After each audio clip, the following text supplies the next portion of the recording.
Auzubillahiminash-shaytanir-rajeem. Bismillahir-rahmanir-rahim. Assalamu alaikum students, how are you all? Hope you all will be doing well and good. So आज की जो video होने वाली है वो होने वाली है scalability and reliability of network topologies. तो सबसे पहले हम लोग समझेंगे कि स्केलेबल और रिलायबल का मीनिंग क्या होता है, क्योंकि जब तक हमें मीनिंग ही नहीं पता ऑफ कोर्स फिर हमें कुछ भी नहीं पता। ठीक है, तो सबसे पहले मैं आपको बताती हूँ what is scalability and what is reliability. So without wasting over time, let's start our lecture. So अब स्केलेबिलिटी क्या होती है? स्केलेबिलिटी एक ऐसी चीज़ है कि हर किसी बिजनेस में, किसी टेक्नोलॉजी में अगर हम किसी चीज़ को ग्रो कर रहे हैं, उसके अंदर कोई चीज़ ऐड कर रहे हैं, अपडेट ला रहे हैं या किसी भी चीज़ में एडिशन कर रहे हैं, तो उसके अंदर कोई भी फ़र्क नहीं पड़ा और वो अपना किसी भी फेलियर के बगैर, विदाउट एनी फेलियर, अपना टास्क, अपना फंक्शन परफॉर्म कर रहा है। इसकी डेफिनेशन आप इस तरीके से ले सकते हो कि it is the process having the potential to accommodate growth, यानी कि इसके लिए कोई भी ग्रोथ है तो इसके पास कोई भी ग्रोथ आ रही है, ग्रोथ मीन की कोई भी एडिशन आ रही है, कोई भी चीज़ हम ऐड कर रहे हैं इसके अंदर, तो इसके लिए ये चीज़ बहुत ईजी होती है कि उसके पास ये चीज़, इस चीज़ की कैपेसिटी होती है, ये पोटेंशियल होती है कि वो ईजीली उस चीज़ को अपने अंदर डिवेलप कर सकता है। उसके पास ये फंक्शन होता है कि वो अपने अंदर उस ग्रोथ को अकोमोडेट कर जाता है और विदाउट एनी फेलियर वो अपने प्रोसेस को, अपने फंक्शन को वैसे का वैसा वर्किंग में रखता है। अब बात करते हैं रिलायबिलिटी की। तो रिलायबल का मीनिंग ये होता है कि आपने कोई भी चीज़ परफॉर्म करवानी है, कोई भी फंक्शन, कोई भी सिस्टम, उसको चलाना है, उसको ऑपरेट करवाना है, तो वो हमेशा करेक्टली ऑपरेट हो। ठीक है, उसमें कोई भी चीज़ जो है वो ख़राब ना हो। ठीक है, उसमें कोई भी फेलियर ना आए। तो विदाउट एनी फेलियर वो कंसिस्टेंटली अपना टास्क, अपना फंक्शन परफॉर्म करता रहेगा, तो दैट इज कॉल्ड रिलायबिलिटी। अब इसकी हम छोटी सी पहले एग्जांपल ले लेते हैं, फिर हम ये टॉपिक अपना स्टार्ट करते हैं।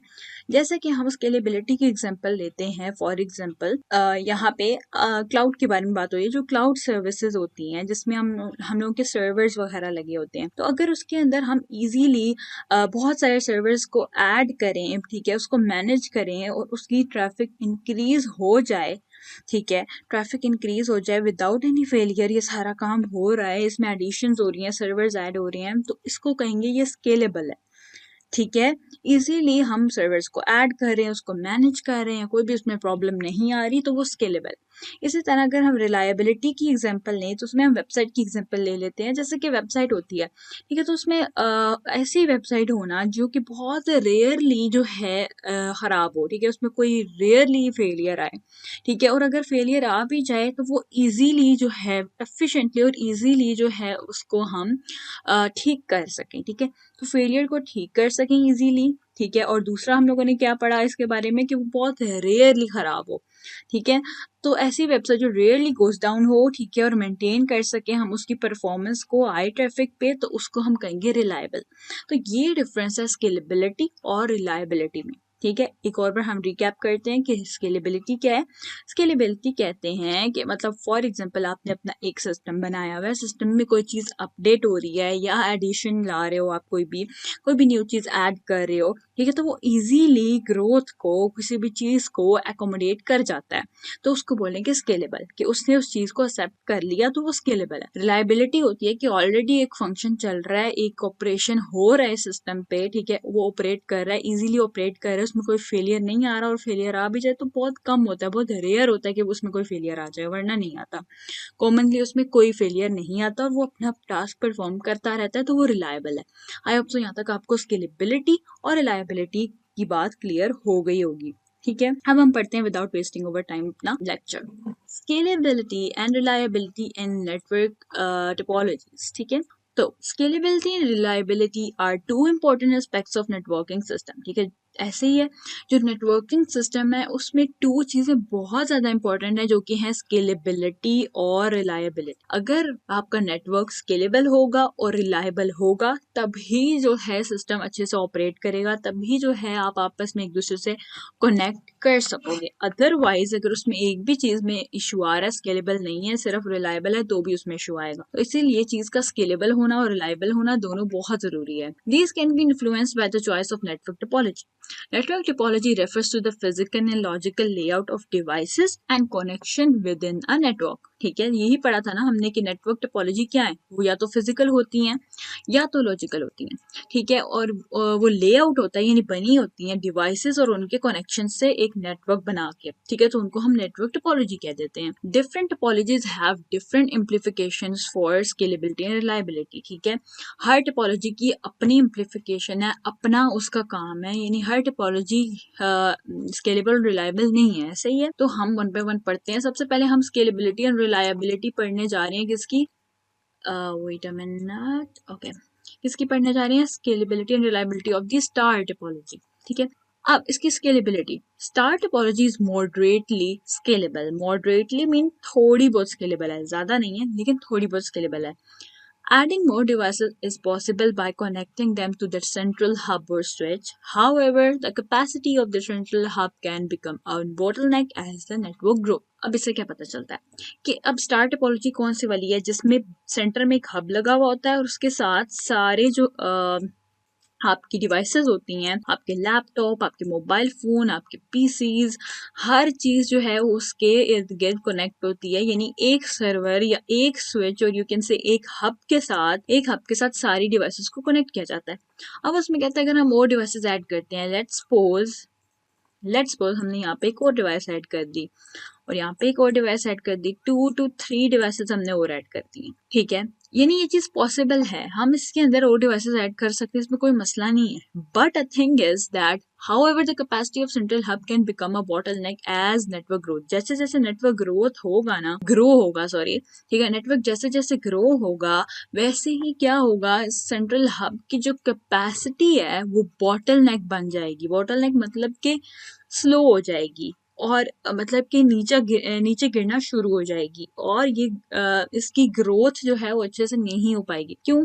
क्योंकि सेंट्रल हब की एक लिमिटेड कैपेसिटी है कि उस कैपेसिटी से ज़्यादा डाटा वो ट्रांसफ़र नहीं कर सकता, ठीक है। इसीलिए क्या होगा, जब हम बहुत सारे कंप्यूटर, बहुत सारी डिवाइसेस, बहुत सारे नोड्स इसके साथ कनेक्ट कर देंगे तो इसकी लिमिट एक्सीड कर जाएगी। एक्सीड होने की वजह से ये बॉटलनेक बन जाएगा। बॉटलनेक क्या होता है, ये बिल्कुल ऐसे ही है जैसे आप बॉटल की एग्जांपल ले लो कि ऊपर से बॉटल नैरो होती है और नीचे से पूरी इस तरीके से होती है, ठीक है। अब अगर बॉटल को हम लोग कहीं पे डालते हैं, फॉर एग्जांपल हम उल्टाते हैं इसको, जब बॉटल को उल्टाते हैं और उसका कवर ओपन है, ठीक है, अब उसमें फॉर एग्जांपल पानी है, ठीक है, पानी यहाँ तक आ गया, ठीक है, ऊपर से अब ये सारा पानी है। अब यहाँ पे एक लिमिटेड अमाउंट का पानी जाएगा, ठीक है, मतलब सारे का सारा एक ही बारी में नहीं गिरेगा, लिमिटेड अमाउंट का पानी यहाँ स्टोर होता है, ठीक है, और फिर वो बाहर गिरता है, ऐसे ही है। तो एक जो लिमिट अमाउंट ऑफ पानी इस बॉटल की नेक में स्टोर होता है, इसीलिए हर चीज़ जहाँ पे लिमिटेड अमाउंट की कोई चीज़ होती है, या आप कह सकते हो कि वहाँ पे आके स्पीड स्लो हो जाती है। तो स्पीड स्लो होना और उसका जो है ना उसकी ग्रोथ का कम होना और प्रोसेस का ऑपरेट ना होना या ऑपरेशन उसका कम हो जाना, फंक्शन स्लो डाउन हो जाना, तो ये बॉटल नेक कहलाता है, ठीक है। आप समझ रहे बॉटल नेक क्यों कहते हैं इसको, कि बॉटल नेक का मतलब होता है कि वहां पे जाके एक लिमिटेड अमाउंट की जो चीज़ होती है, ये जो भी चीज़ है, पानी है, आपके कनेक्शंस हैं, आपका इंटरनेट है, वाईफाई है, जो भी है, तो एक लिमिटेड अमाउंट की चीज़ है वहां से गुजर सकती है, उससे ज़्यादा नहीं गुजर सकती, तो इसलिए कहते हैं बॉटल नेक। तो क्या होता है जब बहुत सारी डिवाइसेस ऐड हो जाती हैं तो सेंट्रल हब या स्विच आपका जो भी होता है वो बॉटल नेक बन जाता है। जब बहुत सारा जो आपका नेटवर्क है ये ग्रो होना शुरू हो जाता है तो ये बॉटल नेक बन जाता है, यानी ये इसका प्रोसेस स्लो डाउन हो जाता है। तो ये इसका एक डिसएडवांटेज है, इसलिए हम इसको ये बोलेंगे कि ये मॉडरेटली स्केलेबल है, यानी स्केलेबल है, आप डिवाइसेस ऐड कर सकते हो इसमें, लेकिन मॉडरेटली यानी बहुत कम स्केलेबल है, ज़्यादा स्केलेबल नहीं है। तो आप ज़्यादा डिवाइसेस नहीं ऐड कर सकते, थोड़ी बहुत ऐड कर सकते हो।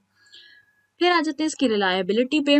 रिलायबल कितना है, यानी कि अगर एक प्रोसेस चल रहा है कंसिस्टेंटली तो उस कंसिस्टेंस में किस तरीके से ये ऑपरेट कर रहा है, क्या ये सही ऑपरेट कर रहा है या नहीं। Star topology is relatively reliable, ठीक है, ये बहुत ज्यादा रिलायबल होता है। इफ अ डिवाइस और केबल फेल्स, अगर इसकी डिवाइस, फॉर एग्जांपल ये सारी डिवाइसेस लगी हुई हैं, ठीक है, लेट्स सपोज ये वाली डिवाइस फेल हो जाती है, ये काम नहीं करती और ये वाली केबल फेल हो जाती है, इस वाली डिवाइस की केबल खराब हो गई है, ये वाली डिवाइस ही खराब हो गई है। अब क्या मतलब, ये पूरे का पूरा बंद हो जाएगा? नो, ठीक है, it typically only affects that specific device, इस डिवाइस को अफेक्ट करेगा और इस डिवाइस को अफेक्ट करेगा जिसके साथ केबल है। हब को कोई इफेक्ट नहीं आएगा और ना ही बाकी सारी डिवाइसेस को कोई इफेक्ट आएगा, ठीक है। तो नॉट द एंटायर नेटवर्क, सारे नेटवर्क को कोई इफेक्ट नहीं आएगा, इसलिए ये रिलायबल है, स्केलेबल थोड़ा बहुत है, ज्यादा नहीं है। एग्जांपल में आ जाता है in corporate office network using a star topology. एक कॉर्पोरेट ऑफिस है, एक ऑफिस में स्टार टोपोलॉजी यूज हो रही है एज द कंपनी एक्सपेंड। अब जब कंपनी एक्सपेंड हो गई है, बड़ी हो गई है, अब ज्यादा लोग आ गए हैं, एम्प्लॉय ज्यादा आ गए हैं, new employees computers can be added by connecting them to the central switch. अब क्या होगा, वो सेंट्रल स्विच जो है उसके फॉर एग्जांपल पहले जो सेंट्रल स्विच था, हब था, ठीक है, उसके साथ जो डिवाइसेस कनेक्टेड थी वो 3, ठीक है, 3 डिवाइसेस कनेक्टेड थे, 1 2 3। अब कंपनी आई है, कंपनी में न्यू एम्प्लॉयज आए हैं, नए नए हायर हुए हैं, तो उनके computer, for example 2 employees new hire हुए हैं उस ऑफिस में, तो उन दोनों के भी कंप्यूटर आ गए, कंप्यूटर 1 कंप्यूटर 2, इन दोनों के कंप्यूटर भी ऐड हो गए हैं, ठीक है। However if the central switch fails, अब जब स्विच ही फेल हो जाएगा central, all connected devices lose connectivity, तो फिर सारी डिवाइसेस की कनेक्टिविटी खत्म हो जाएगी, लूज हो जाएगी, कोई आपस में एक दूसरे से कनेक्ट नहीं कर पाएगा, क्योंकि मेन चीज ही ये थी। अब यही खराब हो गया, स्विच और हब भी खराब हो गया, तो फिर तो पूरी का पूरा एंटायर सॉफ्टवेयर खराब हो जाएगा। ये एक एग्जांपल दी हुई थी इसकी, ठीक है। तो ये स्केलेबल ज्यादा नहीं है, थोड़ा बहुत स्केलेबल है, लेकिन रिलायबल है कि अगर ये काम कर रहा हो तो अच्छे से काम करता है, या तो काम नहीं करता, और अगर काम कर रहा हो तो अच्छे से काम करेगा। आगे आ जाते हैं स्केलेबिलिटी एंड रिलायबिलिटी इन बस टोपोलॉजी। अब बस टोपोलॉजी कौन सी वाली है, जिसमें एक ही वायर होती है और उसके साथ सारे पीसीज कनेक्ट होते हैं, ठीक है, यहाँ पे पीसी, यहाँ पे पीसी, यहाँ पे पीसी, तो इस तरीके से सारे पीसी या जो भी डिवाइसेस हैं, नोड्स हैं, वो इस तरीके से कनेक्ट होते हैं। अब स्केलेबिलिटी की बात करें तो बस topology is not highly scalable, ये ज्यादा स्केलेबल नहीं है, यानी अगर इसमें हम ऐड तो कर देंगे डिवाइसेस, फॉर एग्जांपल हम और ऐड कर सकते हैं, मसला नहीं है, यानी adding more devices can lead to the signal degradation, लेकिन इसमें सिग्नल जो है वो लूज होना शुरू हो जाएंगे, ठीक है।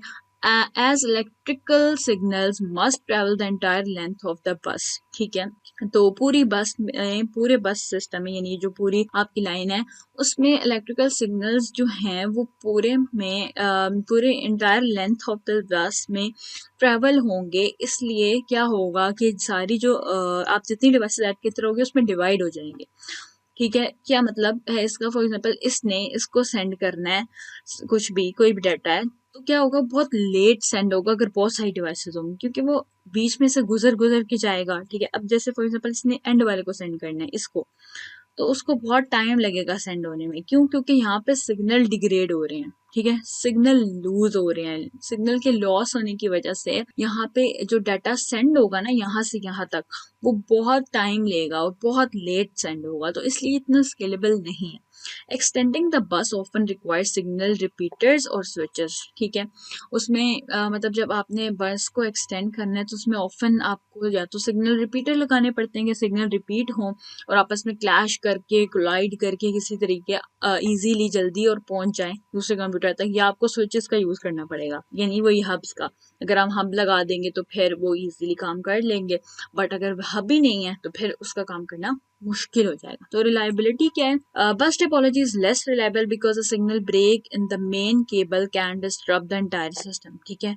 तो कहते हैं एक ही केबल है ना, तो अगर बीच से अगर फॉर एग्जांपल कट जाती है, कुछ इशू आ जाता है, खराब हो जाती है, तो पूरे का पूरा जो आपका फॉर एग्जांपल यहाँ से खराब हो जाती है तो पूरे का पूरा सिस्टम ही बंद हो जाएगा, यानी केबल के खराब होने की वजह से, इसलिए ये रिलायबल नहीं है। इसमें हल्की सी खराबी पूरे की पूरी खराबी कर देगी, तो इसीलिए ना ये स्केलेबल ज्यादा है और ना ये रिलायबल ज्यादा है। आगे आ जाते हैं इसकी एग्जांपल पे, ठीक है, एग्जांपल पढ़ लेते हैं। ओल्डर इथरनेट नेटवर्क्स यूज बस टोपोलॉजी, जो पिछले इथरनेट नेटवर्क्स होते थे वो यूज करते थे बस टोपोलॉजी, आजकल बस टोपोलॉजी इतनी यूज नहीं हो रही। इथरनेट अगेन हमने पढ़ा था लास्ट लेक्चर में, इथरनेट क्या होता है, इथरनेट होता है वाईफाई का ऑपोजिट, यानी वाईफाई जैसे वायरलेस सिग्नल प्रोवाइड करता है, इसी तरह जो इथरनेट होता है वो वायर्ड सिग्नल प्रोवाइड करता है, यानी वायर्स के थ्रू हर नोड को आपस में कनेक्ट किया जाएगा और आपस में एक दूसरे को सिग्नल प्रोवाइड कर सकते हैं। If there is a cable break in the main bus, it can disable communication for all devices on the network segment. थोड़े से भी केबल में ब्रेक हो जाए केबल, कोई खराबी आ जाए, टूट जाए, तो पूरे का पूरा नेटवर्क बंद हो जाता है।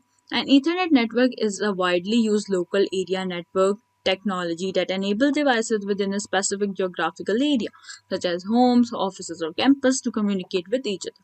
ठीक है, तो इथरनेट नेटवर्क का ही बता रहा है कि इथरनेट नेटवर्क जो है ये लैन यानी कि लोकल एरिया नेटवर्क में यूज होता है। लोकल एरिया नेटवर्क क्या होता है? एक बहुत ही लिमिटेड, बहुत ही छोटे एरिया में, घरों में यूज हो सकता है, ऑफिसेज में यूज हो सकता है, थोड़े जो कैंपस होते हैं उनमें यूज हो सकता है, to communicate with each other, तो आपस में कम्युनिकेट करने के लिए। It employs a protocol known as Ethernet for data transmission over a wide connection. ठीक है, इसको हम Ethernet for data transmission over a wide connections कहते हैं।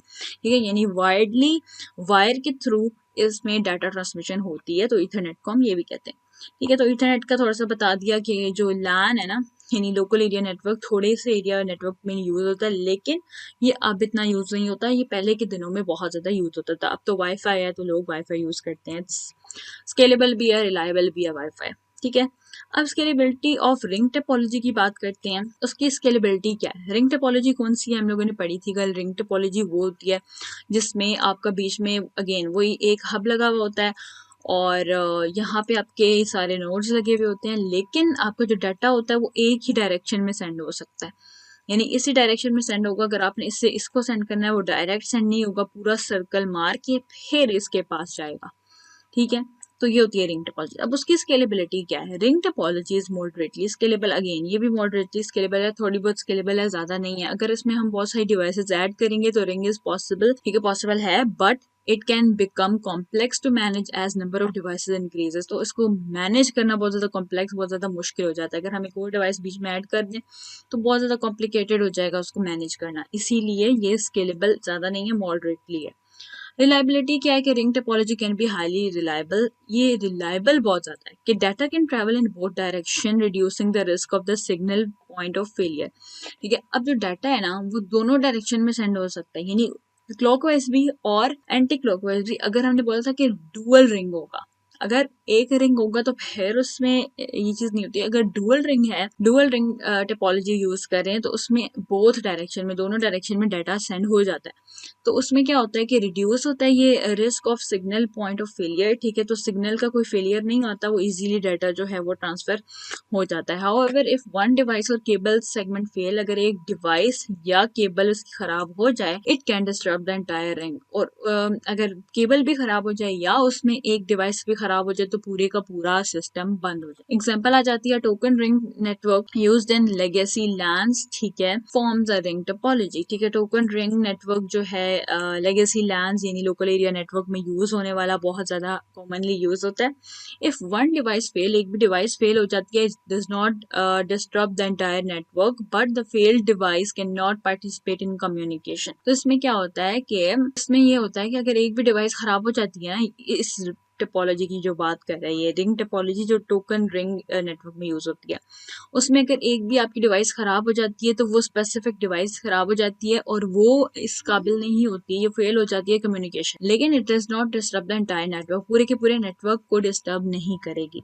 ठीक है, वैसे ये रिलायबल है, हाईली रिलायबल है, क्योंकि इसमें सिग्नल लॉस नहीं होता। लेकिन अगर एक भी डिवाइस खराब हो जाए या केबल में फेलियर आ जाए तो पूरे का पूरा रिंग बंद हो जाएगा। लेकिन टोकन रिंग नेटवर्क एक ऐसा नेटवर्क टोपोलॉजी है, रिंग टोपोलॉजी ही है, लेकिन टोकन नेटवर्क में जो यूज होती है उसमें अगर आपका एक भी कंप्यूटर खराब हो जाए, कोई भी डिवाइस खराब हो जाए, वो खुद पार्टिसिपेट नहीं कर सकती कम्युनिकेशन में, लेकिन पूरे का पूरा सिस्टम जो है वो करप्ट नहीं होता है, उसमें कोई डिस्टर्बेंस नहीं आता। आगे आ जाती है scalability and reliability in mesh topology. ठीक है, अब मैश टोपोलॉजी में क्या होता था कि मैश टोपोलॉजी इस तरीके से दिखती थी। लेट मी शो यू कि मैश टोपोलॉजी में सारे जो हैं आपस में एक दूसरे से कनेक्ट होते हैं। ये थी रिंग टोपोलॉजी, इसमें बीच में स्विच लगा हुआ होता है और बाकी सब इस तरीके से कनेक्टेड होते हैं। और मैश टोपोलॉजी जो है आपकी वो ये वाली है, यानी हर कंप्यूटर एक दूसरे के साथ कनेक्ट होता ही होता है केबल्स के थ्रू। अब इसमें क्या है कि मैश टोपोलॉजी की स्केलेबिलिटी कितनी है?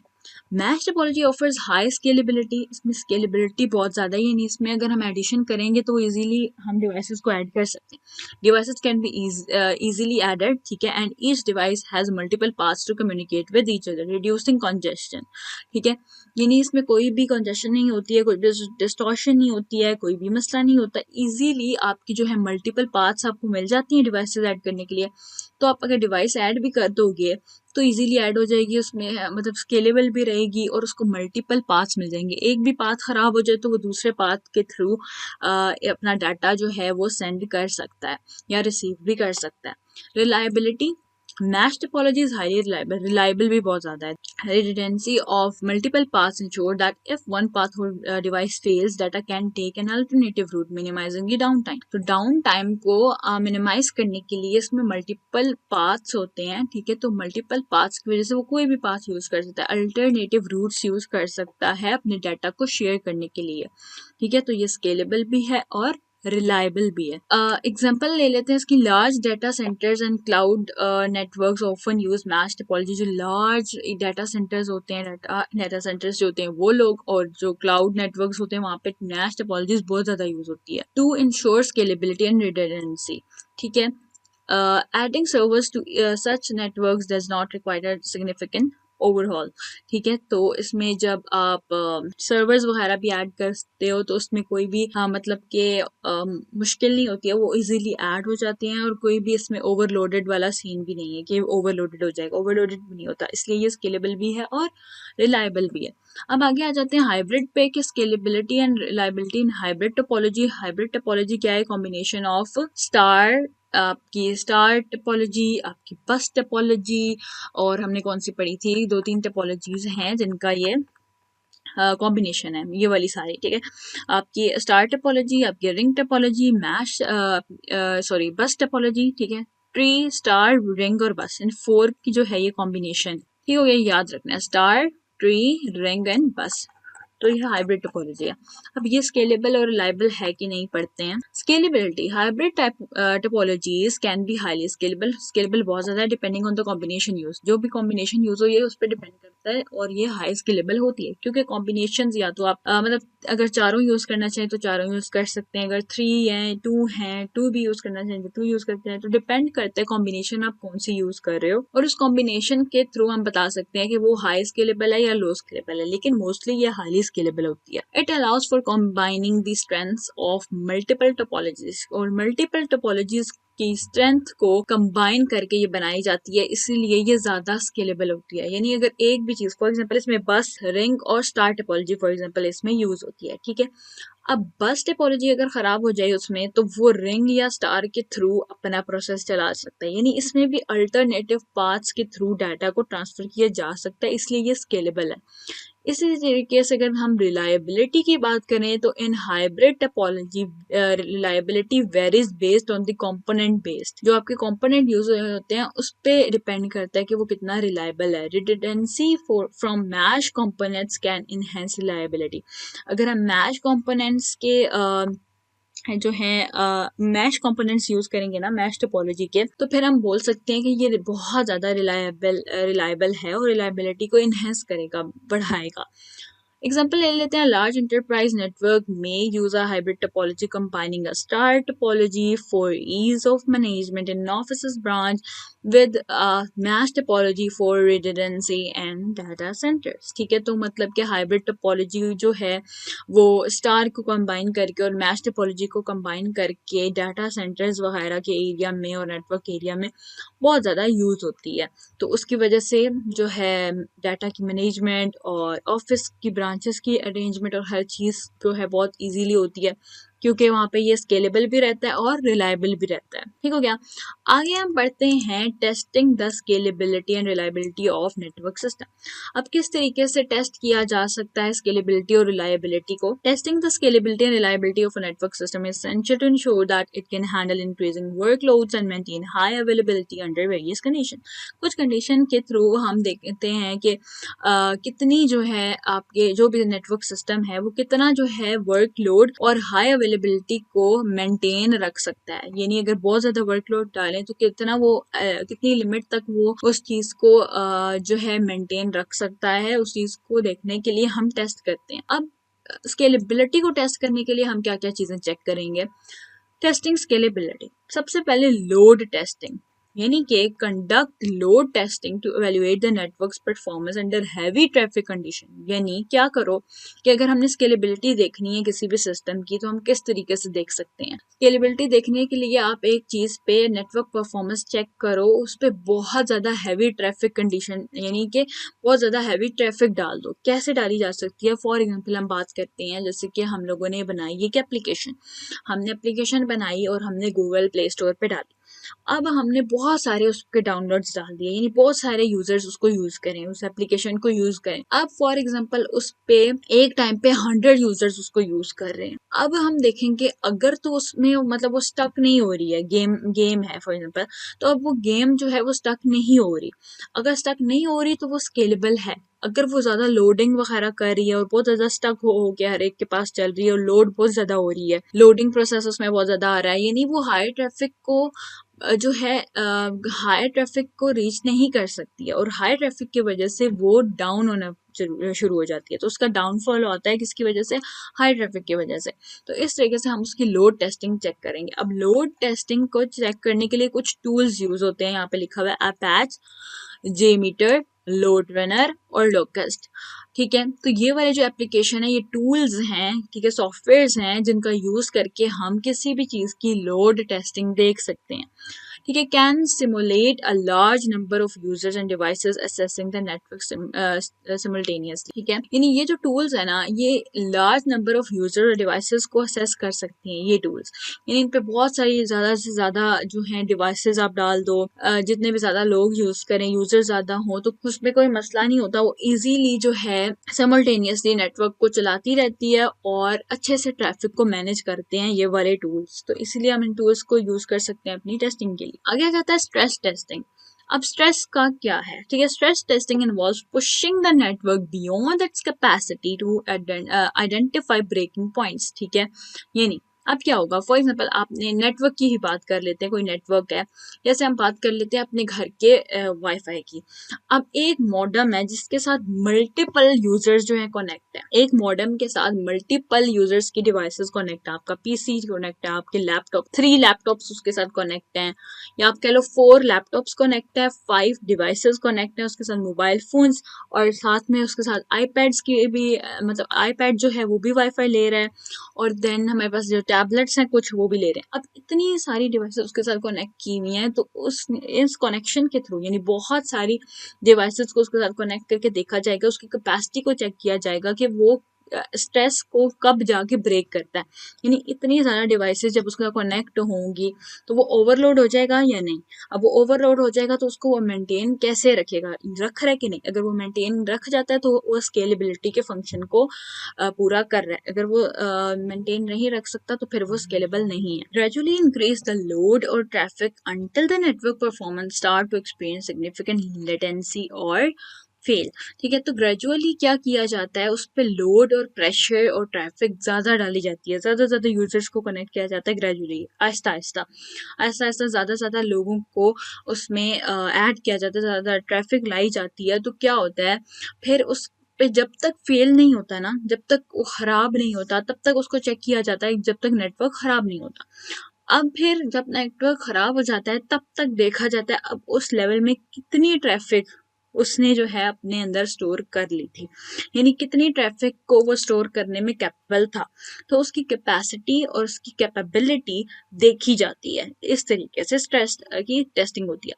आगे आ जाता है scalability testing. Perform scalability testing by adding resources. आप सर्वर्स डालो उसके साथ, स्विचेस और राउटर्स वगैरह, मॉडेम्स वगैरह, हर चीज़ उसके साथ कनेक्ट करो to the network and measuring its ability to handle increased demand. ठीक है, जो इंक्रीज डिमांड है, जो जो चीज़ें लोग कह रहे हैं, सर्वर, स्विचेस, राउटर, मॉडेम्स, ये सारी चीज़ें जो है उसके साथ आप कनेक्ट करना शुरू करो। Test horizontally scalability, adding more instances, and vertical scalability, upgrading existence instances. ठीक है, जो ज़्यादा इंस्टेंसेस ऐड करो हॉरिजॉन्टली। ठीक है, हॉरिजॉन्टल टेस्टिंग के लिए आप क्या करोगे, उसके अंदर चीज़ें और डिवाइसेस ऐड करोगे, नोड्स और डिवाइसेस को ऐड करोगे। और अगर वर्टिकल स्केलेबिलिटी देखनी है तो आप क्या करोगे, जो एग्जिस्टिंग है ना उनमें अपग्रेडिंग लाओगे, उनको अपडेट करोगे, उसके अंदर न्यू न्यू चीज़ें ऐड करोगे। ठीक है, यानी जो एग्जिस्टिंग डिवाइसेस हैं, जो डिवाइसेस हैं उसके अंदर for example new window install करो, न्यू ऑपरेटिंग सिस्टम इंस्टॉल करो जो ऑलरेडी एग्जिस्टिंग है, तो वर्टिकल स्केलेबिलिटी इस तरीके से देखी जाती है। और टेस्टिंग हॉरिजॉन्टल स्केलेबिलिटी को देखने के लिए हम क्या करते हैं, न्यू डिवाइसेस न्यू नोड्स को ऐड करते हैं, तो इस तरीके से स्केलेबिलिटी को टेस्ट किया जाता है। बेंचमार्किंग क्या होती है, compare network performance against industry standards और competitors to assess how well it scales. ठीक है, बेंचमार्किंग में ये होता है कि नेटवर्क की जो परफॉर्मेंस होती है ना, उसको इंडस्ट्री स्टैंडर्ड या कॉम्पिटिटर यानी मार्केट में, जो भी मार्केट है, ठीक है, उसमें आपने अपने नेटवर्क को अपनी मार्केटिंग पोजीशन पे, यानी दूसरों के नेटवर्क कैसे चल रहे हैं या आपके जो कॉम्पिटिटर्स हैं जो नेटवर्क प्रोवाइड कर रहे हैं, ठीक है, उनके साथ अपनी नेटवर्क परफॉर्मेंस को देखा जाता है, उनकी स्केलिंग की जाती है कि किसका अच्छा है, उनका ऊपर जा रहा है, उनका नीचे जा रहा है, कैसा जा रहा है। यानी उनकी फॉर एग्जांपल उनका जो स्ट्रेस टेस्टिंग है वो डाउन है और हमारी जो स्ट्रेस टेस्टिंग है वो बहुत अच्छी है, यानी बहुत अच्छे से टेस्ट हो रहा है और बहुत अच्छे से हो रहा है हमारा, और कैपेबल है हमारा उस चीज़ में, उनका कैपेबल नहीं है।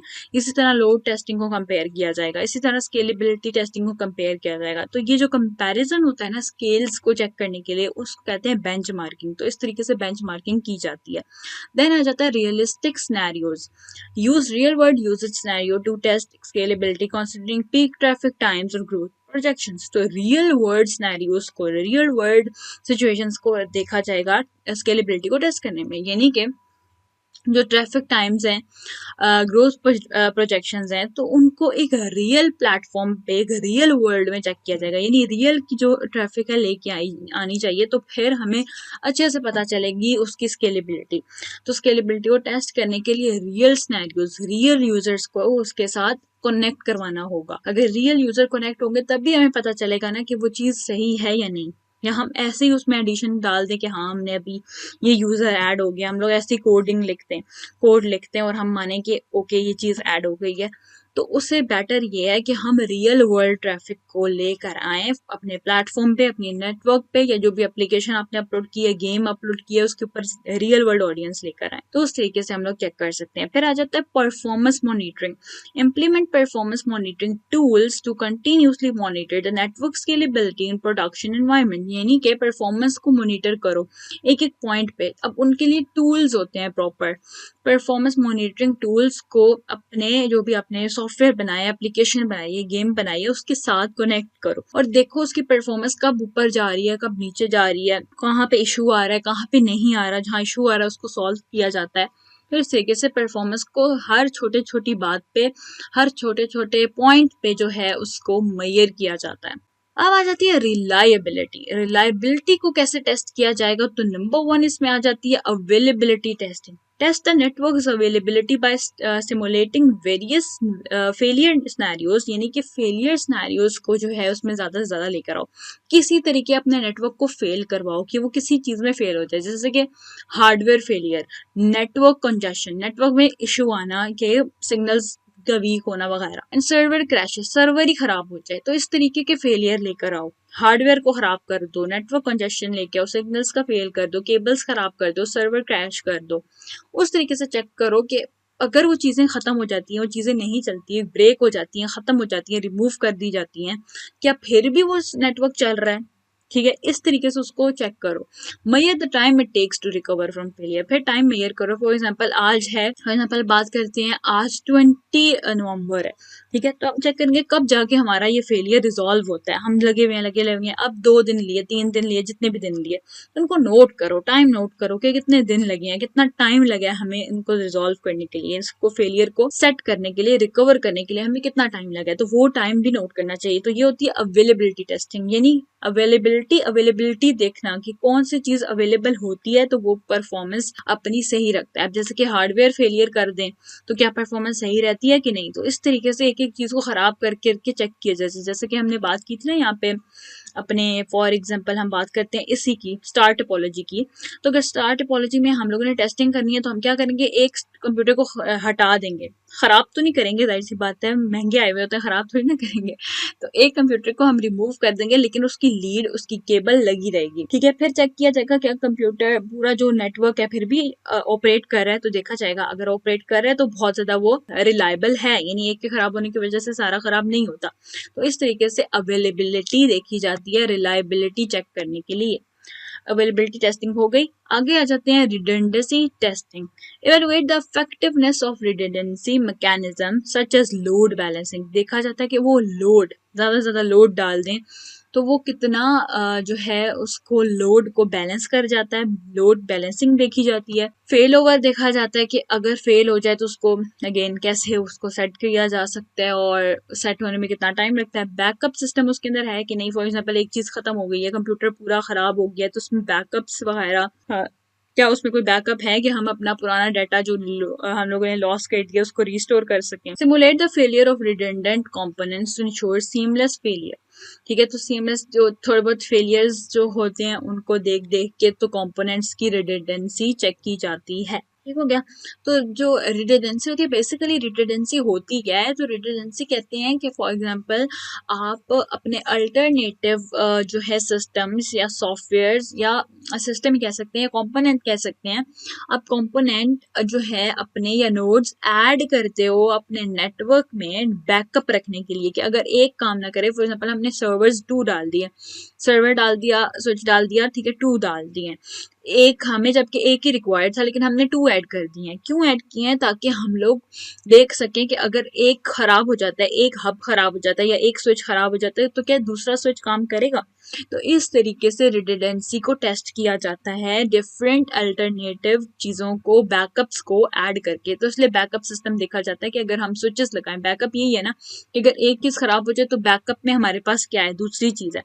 तो इस तरीके से रिडंडेंसी टेस्ट की जाती है। आगे जाता है disaster recovery testing. Test disaster recovery plans to ensure data and services can be restored in the event of disasters failure और डाटा ब्रीचेस। ठीक है, अब क्या होता है डिजास्टर रिकवरी टेस्टिंग, यानी कोई डिजास्टर आ गया, कोई बहुत बड़ा जो है मतलब डाटा और सर्विसेज जो भी आप बना रहे हो उसमें कोई डिजास्टर आ गई, यानी वो चीज खराब हो गई, पूरी की पूरी खत्म हो गई है। ठीक है, तो अब उसको रिस्टोर करना, अब यहाँ पे रिकवरी चेक की जाएगी कि क्या डाटा रिकवर हो सकता है, डाटा रिस्टोर हो सकता है कि नहीं। तो इस तरीके से जो रिस्टोर करने का प्रोसेस, रिकवरी का प्रोसेस जो है वो डिजास्टर रिकवरी टेस्टिंग करेगी। और रिडंडेंसी क्या करेगी, रिडंडेंसी ये करेगी कि आपके अल्टरनेटिव रूट्स देखेगी, बैकअप्स देखेगी, वो बैकअप्स देखेगी, यानी एक चीज खराब हो गई है तो दूसरा हम बैकअप पे क्या यूज कर सकते हैं। अगला जाता है fault tolerance testing. Verify the network's ability to continue functioning even when individual component fail. तो इसमें ये देखा जाता है अगर एक कंपोनेंट खराब हो गया, ठीक है, एक कंपोनेंट खराब हो गया तो देखा जाता है कि फॉल्ट की टॉलरेंस, यानी जो भी फॉल्ट आया, जो भी खराबी आई है, वो कितना टॉलरेट कर जाता है। यानी कि अगर हम लोग एक कंप्यूटर को, जैसे हमने ये स्टार टोपोलॉजी की एग्जांपल बार बार हम उसी की ले सकते हैं, कि अगर एक हम कंप्यूटर खराब कर देते हैं, मतलब खराब हो गया है कंप्यूटर, तो क्या एंटायर नेटवर्क खराब हो जाएगा? तो नहीं, एंटायर नेटवर्क खराब नहीं होगा एक के खराब होने की वजह से। तो इस तरीके से क्या देखी जाती है, फॉल्ट टॉलरेंस टेस्टिंग देखी जाती है। इंटेंशनली इंजेक्ट फॉल्ट्स और errors into the network and observe how it respond. तो इंटेंशनली यानी जानबूझ के आपने क्या करना है, आपने कोई भी फॉल्ट या कोई भी एरर अपने नेटवर्क में डाल देना है और ऑब्जर्व करना है कि वो किस तरीके से रिस्पॉन्स करता है। वो बता रहा है इस तरीके से फॉल्ट टॉलरेंस टेस्टिंग को देखा जाता है। जानबूझ के उसमें कोई फॉल्ट या एरर डाल दो और फिर देखो कि वो किस तरीके से काम करता है। सिक्योरिटी टेस्टिंग आ जाती है। Security is the key aspect of reliability. Reliability में सबसे पहले मेन चीज ही जो है वो सिक्योरिटी है। Perform penetrating testing and vulnerability assessments to identify and address security weaknesses। ठीक है, अब सिक्योरिटी को टेस्ट करने के लिए क्या करेंगे, पेनिट्रेशन टेस्टिंग की जाएगी, ठीक है, और वल्नरेबिलिटी असेसमेंट्स जो हैं उनके थ्रू अपनी सिक्योरिटी को चेक किया जाएगा कि क्या वो सिक्योर है कि नहीं। अब मैं आपको बताती हूँ पेनिट्रेशन टेस्टिंग और वल्नरेबिलिटी असेसमेंट्स क्या होती हैं। ओके, तो जो पेनिट्रेशन टेस्टिंग होती है वो, अब यहाँ पे हम बात करते हैं, थोड़ी सी इसको डीप डाउन जाते हैं इसके अंदर। अब होता क्या है कि सबसे पहले हम बात करते हैं साइबर सिक्योरिटी की। अब साइबर सिक्योरिटी एनालिस्ट, आपने बहुत ज़्यादा नाम सुना होगा साइबर सिक्योरिटी का। अब वो क्या करते हैं, उसमें 2 टीम्स आती हैं। सबसे पहले आती है एक रेड टीम और फिर आती है हमारे पास ब्लू टीम। रेड टीम, अब ये दोनों हैकर्स होते हैं, होते दोनों हैकर्स हैं, लेकिन उनके काम जो होते हैं वो डिफरेंट होते हैं। अब जो ब्लू टीम होती है वो हैकिंग करती है आपको, आपके सॉफ्टवेयर को, आपकी वेबसाइट को, आपके एप्लीकेशन को डिफेंड करने के लिए, प्रोटेक्ट करने के लिए वो हैक करते हैं। रेड टीम हैक करती है किसी की चीज को हैक करने के लिए, उसमें प्रोटेक्शन तो नहीं होती लेकिन उसमें दूसरों के प्रोडक्ट, दूसरों की चीज को, दूसरों की वेबसाइट सॉफ्टवेयर को हैक करने के लिए रेड टीम का काम होता है। अब यहाँ पे क्या होता है कि हम बात करते हैं पेनिट्रेशन टेस्टिंग की। अब जो पेनिट्रेशन टेस्टिंग होती है ये ब्लू टीम करेगी, यानी कि डिफेंड करने के लिए। पेनिट्रेशन टेस्टिंग आपकी वेबसाइट, एप्लीकेशन या किसी भी चीज़ की, किसी भी सॉफ्टवेयर की, आपके अपने सॉफ्टवेयर की जाती है, करवाई जाती है। प्रॉपर जो सिक्योरिटी एक्सपर्ट्स बुलाए जाते हैं, साइबर सिक्योरिटी एक्सपर्ट्स, एनालिस्ट बुलाए जाते हैं, तो वो क्या करते हैं, वो पेनिट्रेशन टेस्टिंग करते हैं, यानी कि वो डीप डाउन आपके वेबसाइट को हैक करते हैं। ठीक है, अब यहाँ हैक से ये नहीं समझ लेना वो हैक कर लेंगे, सारा डाटा ले लेंगे, ये कर लेंगे, वो कर लेंगे, नो। अब यहाँ पे वो हैक ही करते हैं प्रॉपर, उनके पास सारी एसएस आ जाएगी, सब कुछ आ जाएगा। डीप डाउन हैक करके आपकी सिक्योरिटी को देखते हैं। ठीक है, डीप डाउन हैक करते हैं, डीप डाउन उसकी एक्सेस में जाते हैं और चेक करते हैं किसी भी वीक पॉइंट को, किसी भी वीकनेस को, कि सिक्योरिटी कितनी वीक है और कितनी स्ट्रॉन्ग है, वो हैक करके चेक करते हैं। हैक करते हैं और फिर चेक करते हैं कि वो कितनी जो है उसमें सिक्योरिटी है और कितनी नहीं है। और ये कंपनी को हेल्प करता है कि वो अपनी जो प्रॉब्लम्स है वो रियल हैकर्स के थ्रू बचा सके, यानी ताकि कोई रियल हैकर जो हैं, जो दूसरे हैकर्स हैं, वो हमारे सिस्टम को हैक ना कर पाए। तो हम लोग प्रॉपर क्या करते हैं, proper security expert, cyber security experts लोगों को बुलाते हैं, ब्लू टीम को बुलाते हैं, और वो हमारी वेबसाइट का ख्याल रखते हैं। ठीक है, उसको हैक करते हैं अपनी तरफ से, और हैक करने के बाद प्रॉपर उसके अंदर सिक्योरिटी चेक करते हैं और सिक्योरिटी मेजर्स उसके अंदर पुट करते हैं। और अगर हमारा सॉफ्टवेयर, अपना नेटवर्क जो है बहुत ज़्यादा वीक होता है, तो उसको सिक्योर करने के लिए वो प्रॉपर अपनी जो है इम्प्लीमेंटेशंस हैं वो यूज़ करते हैं।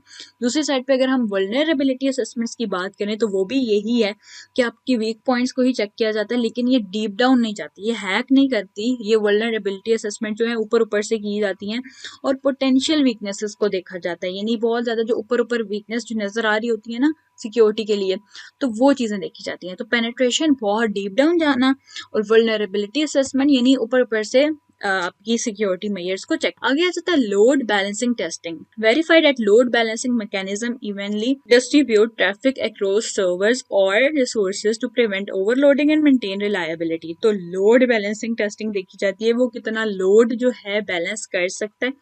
अगेन वही काम किया जाता है, बहुत ज़्यादा ट्रैफिक डाली जाती है, सर्वर्स वगैरह बहुत ज़्यादा नेटवर्क में डाल दिए जाते हैं, और देखा जाता है कि वो बहुत ज़्यादा ओवरलोड तो नहीं हो रहे, और अगर ओवरलोड हो रहा है तो उसको प्रिवेंट किया जाता है, किस तरीके से उसको मेंटेन किया जाएगा, और उसकी रिलायबिलिटी इस तरीके से मेंटेन की जाती है और इस तरीके से चेक की जाती है कि वो लोड बैलेंस कैसे कर सकता है। तो कंटिन्यूस मॉनिटरिंग क्या होती है, implement continuous monitoring tools to detect and normalize and potential issues in real time allowing for preemptive maintenance and improvements. तो कंटिन्यूस मॉनिटरिंग यानी कि साथ साथ मॉनिटर किया जाता है और देखा जाता है कोई वायरस तो नहीं है, कोई अनोनिमस चीज़ तो नहीं डिटेक्ट हो रही है। अनोनिमस मीन के अननोन चीज़, कोई चीज़ जो हमें नहीं पता, तो ऐसी चीज़ें डिटेक्ट हो जाती हैं, तो उनको किस तरीके से मेजर किया जाता है, ये होती है रिलायबिलिटी, इस तरीके से भी देखी जाती है। Then documentation and reporting, maintain thorough documentation of test perform and their results, provide detail report to stakeholders. जो भी स्टेक होल्डर्स हैं, जो भी आपके कस्टमर्स वगैरह हैं या जो भी हैं, उनको प्रॉपर आपका डाटा प्रोवाइड किया जाता है थ्रू रेटिंग्स वगैरह दी जाती हैं। रेटिंग्स तो चलो बाद में आती हैं, लेकिन प्रॉपर रिपोर्ट और प्रॉपर डॉक्यूमेंट बनाया जाता है कि कहाँ कहाँ पे कौन कौन सी चीज़ है। यानी ये जो हम लोगों ने टेस्टिंग की बात की है ना, अवेलेबिलिटी टेस्टिंग, रिडंडेंसी टेस्टिंग, इन सब की रिपोर्ट प्रॉपर बनाई जाती है। ठीक है, आई होप सो आपको यहाँ तक सारा समझ आ गया होगा कि हम लोग टेस्टिंग रिलायबिलिटी कैसे करते हैं। अभी ये बिल्कुल ब्रीफ ही था, मतलब बहुत ज़्यादा डिटेल नहीं थी, फिर भी मैंने आपको थोड़ी बहुत डिटेल देने की कोशिश की है। हम इसको डिटेल से आगे पढ़ेंगे जब हमारा साइबर सिक्योरिटी का सारा सिस्टम स्टार्ट होगा। आई होप सो आज का लेक्चर आपको समझ आ गया होगा। कोई चीज़ समझ नहीं आई तो अगेन आप कमेंट सेक्शन में पूछ सकते हैं। ठीक है, और अपना फीडबैक देख सकते हैं कि आपको कोई चीज़ समझ नहीं आई, अगर आई है तो अपना फीडबैक दें, और वीडियो अच्छी लगी है तो वीडियो को लाइक करें। साथ ही मैंने आपको अगेन कुरान क्लासेस का कहना था कि हम लोग कुरान क्लासेस ले रहे हैं, ऑनलाइन लेक्चर्स आपको यूट्यूब पे मिल रहे होंगे तफसीर के, तो ज़रूर ज़रूर उन्हें भी ज्वाइन करें। आपको यहाँ पे प्लेलिस्ट शो हो जाएगी, आपने प्लेलिस्ट पे जाना है और उनको भी ज़रूर आपने देखना है कि अगर हमारे लिए दुनिया का इल्म ज़रूरी है तो साथ हमारे लिए दीन का इल्म भी बहुत ज़्यादा ज़रूरी है। तो आई होप सो आपको आज का लेक्चर अच्छा लगा होगा। चैनल को सब्सक्राइब करें ताकि आपको हमारी आने वाली सारी वीडियो साथ साथ मिलती रहें। ओके, टेक केयर, अल्लाह हाफिज़।